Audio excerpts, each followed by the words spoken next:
Engineering and survey institute রাজশাহীর পঞ্চম পর্ব ছেলে মেয়েদের অনলাইন ক্লাসে স্বাগতম। এখন তোমাদের নিব আমি এনভায়রনমেন্টাল স্টাডিজ। এই সাবজেক্টে গত একদিন নিয়েছে, আজকে সেকেন্ড দিন, দ্বিতীয় অধ্যায় বলছি। গতদিন বলছি পরিবেশ যেহেতু সংক্রান্ত, গতদিন আলোচনা করেছি। আর এই দ্বিতীয় অধ্যায়ে আছে প্রাকৃতিক সম্পদ। প্রাকৃতিক সম্পদটা কী? সম্পদ আগে জানতে হবে সম্পদটা কী। সম্পদ শব্দটার আবেদনিক অর্থ হলো প্রাণীকুল এবং মানুষের জীবনকে টিকিয়ে রাখার জন্য সহায়ক বস্তু, অর্থাৎ মানুষ আর জীবজগতের বেঁচে থাকার জন্য যা কিছু প্রয়োজন সেগুলো হলো সম্পদ। তো এই এনসাইক্লোপিডিয়াতে অব দ্য স্পেশাল সায়েন্স অনুযায়ী যেটা সম্পদের পরিবেশের সেই সকল বিষয়সমূহ যা মানুষের চাহিদা, সামাজিক লক্ষ্য মেটায় এবং মেটাতে সাহায্য করে। অধ্যাপক জিমারম্যান বলেছেন, মানুষের ব্যক্তিগত অভাব বা সামাজিক চাহিদা মেটাবার উদ্দেশ্যে কোনো নির্দিষ্ট স্থান কালের গণ্ডির মধ্যে কোনো দ্রব্য, বস্তু বা পদার্থ যে কাজ করতে পারে সেটা হলো সম্পদ। তো এই সম্পদ তাহলে বুঝতে পারছো যে আমাদের মানুষের এবং প্রাণীকুলের এগুলো চাহিদা মেটাবে এবং বর্তমানে মেটাবে, ভবিষ্যতেও মেটাবে। বর্তমানে মেটাচ্ছে, মেটাবে। এইগুলো আমাদের সম্পদ। প্রাকৃতিক সম্পদের সংজ্ঞা: প্রকৃতি মানুষের কাছে শ্রেষ্ঠ বন্ধু। আবার এই প্রকৃতি যদি প্রতিরোধ তুলে ধরে মানুষের সামনে, আবার কখনো বিপর্যয়ের মাধ্যমে বহুদিন ধরে গড়ে ওঠা মানব সভ্যতা অল্প সময়ের মধ্যে কিন্তু ধ্বংস করে দিতে পারে। তাই অধ্যাপক জিমারম্যান বলেছেন যে প্রাকৃতিক সম্পদের বিষয়ে চিন্তা করার সময় এই সকল প্রাকৃতিক প্রতিবন্ধকতার অবশ্যই সেটা মনে রাখতে হবে, ভুললে চলবে না। প্রকৃতি থেকে প্রাপ্ত সম্পদকে আমরা বলবো প্রাকৃতিক সম্পদ। এটা হ্রাসবৃদ্ধি, জ্ঞান বিজ্ঞান প্রযুক্তির উন্নয়নের সাথে সাথে এগুলোর হ্রাসবৃদ্ধি ঘটছে প্রাকৃতিক সম্পদের। এরপর আসে প্রাকৃতিক সম্পদের শ্রেণী বিভাগ।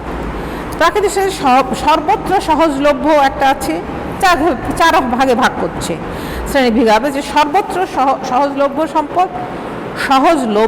সম্পদ, দুর্লভ সম্পদ, আর একটা হচ্ছে অদ্বিতীয় সম্পদ।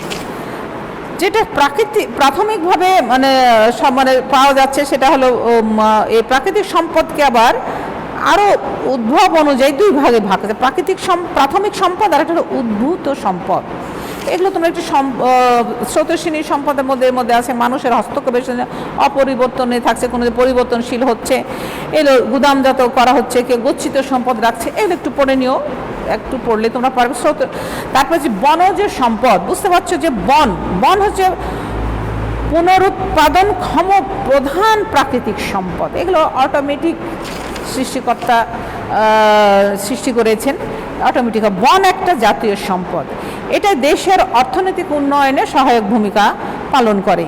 সুতরাং এইটাকে রক্ষা করা, এখানকার বন বৃক্ষ দ্বারা গঠিত যে প্রাকৃতিক যে বিষয়গুলো আছে সেগুলো আমাদের রক্ষা করা আমাদের দায়িত্ব। এগুলো আমরা কাঠ কেটে জ্বালানির রূপে বা আস্তে আস্তে দেখা যাচ্ছে বনটা উজাড় করে দিচ্ছে, ভারসাম্য নষ্ট হয়ে যায়, কার্বন ডাইঅক্সাইডের পরিমাণ বেড়ে যাচ্ছে, অক্সিজেনের পরিমাণ কমে যাচ্ছে।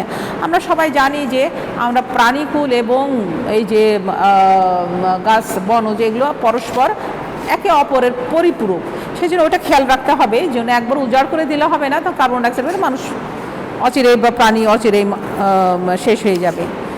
বাংলাদেশে বনজ সম্পদ কোথায় কোথায় আছে সেগুলো একটু দেখে নিবে যে কোন জায়গায় বাংলাদেশের পরিমাণ কোথায় কোথায় আছে। তারপরে আছে বনজ সম্পদের পরে আসছে পানি সম্পদ। পানি সম্পদ এটা তো পানি ছাড়া মানুষ বাঁচতে পারে না, প্রয়োজনীয় সম্পদগুলো। পানি ছাড়া যে যান্ত্রিক উন্নতির বর্তমান ধারায় যেমন যে বিন্দুমাত্র সম্ভব নয়, তেমনি এটি ছাড়া বেঁচে থাকারও কল্পনাও করা যায় না। ভূমণ্ডলে 4 ভাগের 1 ভাগ তো পানি, সেটা আমরা ছোটোবেলা থেকে পড়ে আসছি, জানি যে পানির অপর নাম জীবন। কৃষিকাজ, মৎস্যকাজ, সেটা সব জায়গাতে পানির ব্যবহার। এটা আমাদের দেশই তো একদম পানি আছে, পানির নদীমাতৃক দেশ। এই নদীমাতৃক দেশের কথাটা আমাদের ভুললে চলবে না, যে এটা পানি কতখানি আমাদের উন্নয়ন করছে, আমাদের উন্নয়ন কাজে লাগছে। খনিজ সম্পদ, খনিজ অর্থাৎ ভূতাত্ত্বিক দিক থেকে বাংলাদেশের ভূভাগের বেশিরভাগই বঙ্গীয় অববাহিকার অন্তর্গত। দেশের উত্তর পূর্বাংশে এই অববাহিকার টারশিয়ারি যুগের ভাঁজযুক্ত পাললিক শিলার দ্বারা গঠিত। প্রায় 12 ভাগ উত্তর পশ্চিম উত্তর ও মধ্য পশ্চিমাংশে অববাহিকার প্রায় 8 ভাগ প্লাইস্টোসিক যুগে উত্থিত পলল এবং অবশিষ্ট 80% ভূভাগ অসংহত বালি পলি কদ্দম দ্বারা গঠিত। এই হলোসিন যুগের সঞ্চয়ন আর কি দ্বারা আবৃত। তো এই আমাদের যেই খনিজ সম্পদ ভূ অভ্যন্তর আছে সেইগুলো উত্তোলন করে সেইগুলো অর্থনৈতিক কাজে মানে প্রয়োজনে আমাদের উন্নয়ন কাজে, অর্থনৈতিক কাজে যদি আমাদের কাজের, তবে সেটাকে আমরা বলবো সম্পদ। যেমন ধরো তো কি আছে, কয়লা আছে, গ্যাস আছে, আর কি আছে, পাথর আছে, সোনা আছে, এই সমস্ত যেগুলো আমাদের খনিজ সম্পদ। পাথর আছে, কথা তো বললামই, হ্যাঁ এগুলো। তারপর আছে খাদ্য সম্পদ। সুজল সাফলা শস্য শ্যামল আমাদের দেশে তো একদম একসময় সোনার দেশ। এই সোনা ফলানো মানে কি, এই সম্পদকে আমাদের সংরক্ষণ করে সেগুলো উত্তর বৃদ্ধি করাটাই হলো আমাদের কৃষি নির্ভর আমাদের দেশ, এগুলো ব্যবহার করতে হবে। ভূমিহীন দরিদ্র এদের যে কৃষক আছে তাদের জীবিকা নির্বাহ করবে কী করে, তাদের যে সমস্ত যন্ত্রাংশগুলো যে কৃষিক্ষেত্রে ব্যবহার করা হয় সেগুলো কীভাবে উন্নয়ন করতে হবে, এইগুলো ব্যবহার করে খাদ্য সম্পদটাকে আমাদের দেশে উন্নয়ন করতে হবে। তাহলে তো আমরা সেটাকে বলবো খাদ্য সম্পদ। অর্থাৎ বৈজ্ঞানিক পদ্ধতিতে চাষাবাদ, কৃষি জমির একত্রীকরণ, ভূমি সংস্কার, গ্রামীণ অবকাঠামো উন্নয়ন এই প্রভৃতির মাধ্যমে কৃষি সমস্যার সমাধান করা যায়। তারপর আসছে ফসল একটা ব্যাপক একটা শব্দ, ব্যাপক অর্থে ব্যবহার করা হয়। ধান, পাট সবই শস্য আমাদের ফসল। আচ্ছা, এরপর আসছে আমাদের শক্তি সম্পদ। প্রচলিত শক্তি, যেসব শক্তি উৎস থেকে সচরাচর ব্যবহার উপযোগী শক্তি সংগৃহীত হয় তাদের প্রচলিত শক্তি উৎসই প্রচলিত অর্থে বলা হয় শক্তি উৎস বলা হয়। প্রচলিত শক্তি উৎস আবার নবায়নযোগ্য বা অনবায়নযোগ্য হতে পারে। জীবাশ্ম জ্বালানি, কয়লা, পেট্রোলিয়াম ও প্রাকৃতিক গ্যাস অনবায়নযোগ্য প্রচলিত শক্তি উৎস। আর জলবিদ্যুৎ কেন্দ্রের মূল উপকরণ জলপ্রবাহ, পারমাণবিক শক্তি নবায়নযোগ্য প্রচলিত এই শক্তি। এইগুলো তোমরা একটু প্রচলিত শক্তি, নবায়নযোগ্য, নবায়নগুলো কোনগুলো, প্রবাহিত জলের শক্তি, পারমাণবিক শক্তি। আবার অনবায়ন কোনগুলো, কয়লা, প্রাকৃতিক পেট্রোলিয়াম, এগুলো হলো অনবায়ন। আচ্ছা, এরপরে আসছে আমরা ভূমি সম্পদ। ভূত্বকের বহিরাবরণের সূক্ষ্ম পদার্থের শিথিল কোমল স্তরকে বলা হচ্ছে মৃত্তিকা। ভূমি মৃত্তিকা হলো ভূত্বকের উপরের স্তর। এই মৃত্তিকা শিলা থেকে উৎপত্তি হয়। খনিজ পদার্থ, জৈব পদার্থ, বায়ু ইত্যাদির মিশ্রণে এই মৃত্তিকা গঠিত হয়। ভূত্বকের শিলাস্তর যে স্তরগুলো, সূর্যতাপ, ভূত্বকের যে শিলা যে স্তরগুলো সেটা বলছে সূর্যতাপ, বৃষ্টিপাত, হিমবাহ, তুষার এই প্রভৃতির দ্বারা ক্ষয় প্রাপ্ত হয়ে সূক্ষ্ম শিলাকণায় পরিণত হয়। এই শিলাকণাই বলছে যে এই জৈব পদার্থে সে মিশ্রিত হয়ে মৃত্তিকায় পরিণত হয়।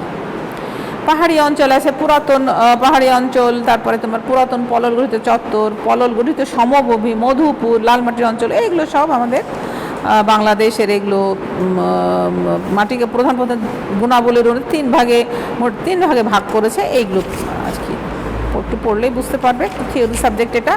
এর সম্পদ ব্যবহার ও পরিবেশীয় সমস্যা। অর্থনৈতিক বৃদ্ধির জন্য সম্পদ ব্যবহার করা হয়। অনেক সময় সম্পদ ভুলভাবে ব্যবহার করা যায়, তাহলে কি আমাদেরকে অনেক সমস্যা হয়, ক্ষতিগ্রস্ত হয়। সম্পদের ব্যাপক ব্যবহার শুরু হয়েছে 19বিংশ শতাব্দী থেকে। এই সময় শিল্প প্রতিষ্ঠান কাঁচামাল হিসেবে প্রাকৃতিক সম্পদ ব্যবহার করা হয়েছে। বিংশ শতাব্দীতে শক্তির ব্যবহার ব্যাপকভাবে বৃদ্ধি পেয়েছে। বর্তমানে ব্যবহারিক এই শক্তির 80% জীবাশ্ম জ্বালানি। এছাড়া বলছে যে অন্যান্য কাজে বর্তমানে প্রাকৃতিক সম্পদ ব্যবহার করা হয়। প্রাকৃতিক সম্পদ অসীম নয়, এই সম্পদ অসচেতনভাবে ব্যবহার করলে এগুলো অবশ্যই সমস্যা সৃষ্টি হবে। যেমন অরণ্য উচ্ছেদ করছে, মরুকরণ হচ্ছে, প্রজাতির বিলুপ্তি, বাধ্যতামূলক মাইগ্রেশন, মাটি ক্ষয়, তেল হ্রাস কমে যাচ্ছে, ওজোন স্তর ক্ষয়। ওজোন স্তর মানে যে আমরা নীল আকাশ দেখতে পাই, এই যে একটা এই স্তর একটা এটা মানে এই ওজোন একটা O3, O2 হলো অক্সিজেন, O3 হলো একটা মাছের আঁশটে যুক্ত গ্যাস। এই গ্যাসটা পৃথিবীটাকে একদম কম্বলের ন্যায় ঢেকে রেখেছে, এটা বলছে ওজোন স্তর।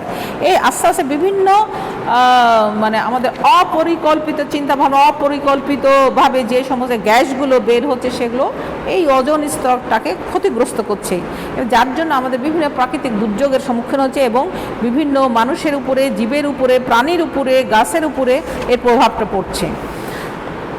গ্রিন হাউস গ্যাস বৃদ্ধি, এই যে শক্তির স্বল্পতা, পানি দূষণ, প্রাকৃতিক দুর্যোগ, এই সমস্যাগুলো হচ্ছে। এইগুলো তোমরা একটু পড়ে নিও। সম্পদ সংরক্ষণের উদ্দেশ্যে অবশ্যই এটা সংরক্ষণ না করলে পরে অচিরে এটা প্রাকৃতিক সম্পদগুলোকে তাদের নিজস্ব পরিবেশ রক্ষা করা এবং তাদের স্বাভাবিক বিকাশে অব্যাহত রাখা, পরিবেশের ভারসাম্য যথাযথ বজায় রাখা, পরিকল্পিত প্রাকৃতিক সম্পদের সুষম ব্যবহার। সম্পদ শুধু থাকলে হবে, সেটা সংরক্ষণ করতে হবে। সম্পদ সংরক্ষণের উপায়, ব্যবহারের বাহুল্য হ্রাস করতে হবে, বিকল্প দ্রব্যের ব্যবহার করতে হবে, অগ্রাধিকার ভিত্তিতে সম্পদের ব্যবহার, যেসব সম্পদ স্বল্প পরিমাণে ব্যবহার করে অনেক বেশি প্রয়োজন মেটানো যায়, সেগুলো ব্যবহার করলেও সম্পদ সংরক্ষিত হবে। প্রযুক্তিগত জ্ঞান প্রয়োগ, তারপর অপচয় বন্ধ করা, সম্পদের পূর্ণ ব্যবহার, প্রযুক্তিগত উৎকর্ষতা বৃদ্ধি, উৎপাদনশীল বিশেষীকরণ, সম্পদের পুনঃযোগান, সম্পদ সম্পর্কে সচেতনতা বৃদ্ধি, এই হলো। আবার বিলুপ্ত যে প্রজাতিগুলো প্রায় যেগুলো বিলুপ্ত হয়ে গেছে সেগুলো আবার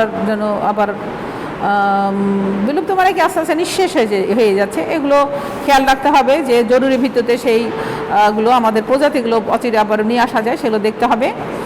আর এমনি ছোট ছোট বিলুপ্ত প্রজাতি কাকে বলে, শঙ্কিত প্রজাতি কাকে বলে, বিলুপ্ত প্রজাতি কোনগুলো হতে পারে, বিরল প্রজাতি কাকে বলে, হ্যাঁ এগুলো তোমরা খুবই আর কি। বিলুপ্ত প্রজাতি বলছে কি যে জরুরি ভিত্তিতে যে বিভিন্ন কারণে মোকাবেলা করতে না পারলে যেসব প্রজাতি অচিরে বিলুপ্ত হয়ে যাবে তাদেরকে বিলুপ্ত প্রজাতি বলছে। আর শঙ্কিত প্রজাতি অতি বিপন্ন সংখ্যাকুল প্রজাতি বোঝাতে শঙ্কিত প্রজাতি একটি সাধারণ পরিভাষা হিসেবে ব্যবহৃত হয়, হ্যাঁ বাস্তবে সংখ্যাকুলও বলা যায়। বিলুপ্ত প্রজাতি যখন একটি প্রজাতির সর্বশেষ সদস্যের মৃত্যু হয় তখন সেটাকে আর তো থাকে না, বিলুপ্ত হয়ে গেল। বিরল প্রজাতি হঠাৎ করে দেখা যাচ্ছে, এটা যেসব প্রজাতির বিশ্ব জনসংখ্যা ক্ষুদ্র এবং এই মুহূর্তে বিপন্ন বা সংখ্যাকুল নয় কিন্তু ঝুঁকিপূর্ণ, তাদেরকে বিরল প্রজাতি বলা হচ্ছে। এটা তোমরা একটু ভালো মতন করে এগুলো একটু পড়বে, প্রত্যেকটা চ্যাপ্টার সঠিকভাবে না পড়লে তুমি এইটা বুঝতে পারবে না। এটা থিওরি সাবজেক্ট, বারবার পড়তে হবে, একদম সহজ সাবজেক্ট কিন্তু পড়তে হবে। অনুশীলনীর শেষে প্রশ্নগুলা 1 মার্কের অতি সংক্ষিপ্ত এটা পড়বে। তো ঠিক আছে, আজকে এই পর্যন্ত। আগামী দিন ইনশাল্লাহ আবার 3য় অধ্যায়টা পড়াবো।